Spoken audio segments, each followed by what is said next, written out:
Today's verse of the day is Romans 1:16.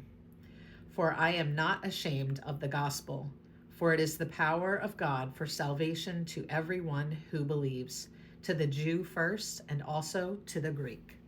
What does Romans 1:16 mean? Many Bible teachers describe this famous verse together with the one which follows as the central theme of the book of Romans. Paul, in the previous verse, expressed his eagerness to come and preach the gospel in the great multicultural city of Rome. Now Paul declares boldly that he is not ashamed of the gospel. Perhaps he sensed that some of the Christians in Rome were tempted to be ashamed about it. There may have been very few Christians in Rome. The great truths about Christ seemed new and absurd to many people. Christians were being persecuted. It's one thing to believe the gospel. It's another thing to take the risk of preaching it to strangers. Paul will have none of that. The gospel message is nothing less than power from God for everyone who believes it to be saved. Anyone and everyone who puts their faith in Christ and his death for their sin on the cross will be justified, will be made right with God, and welcomed into God's family.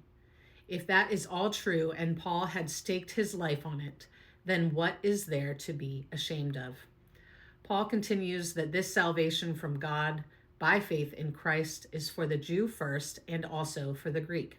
In this context, Greek is similar to the meaning of Gentile as a reference to all non-Jewish people in the world. Why for the Jew first? Paul will spend a lot of time on that concept in this letter. Jesus said simply that salvation is from the Jews. Paul's letter will show that God prioritized the Jews first in revealing that all can be saved by faith in Christ.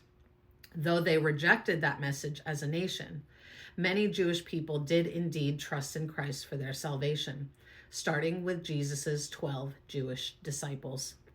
This explains in part why Paul often began his work in a new city by preaching in the Jewish synagogues before moving on to preach to the Gentiles. It's true that Christ sent Paul to preach to all the nations, but he also commissioned Paul to preach about him to the children of Israel. God bless.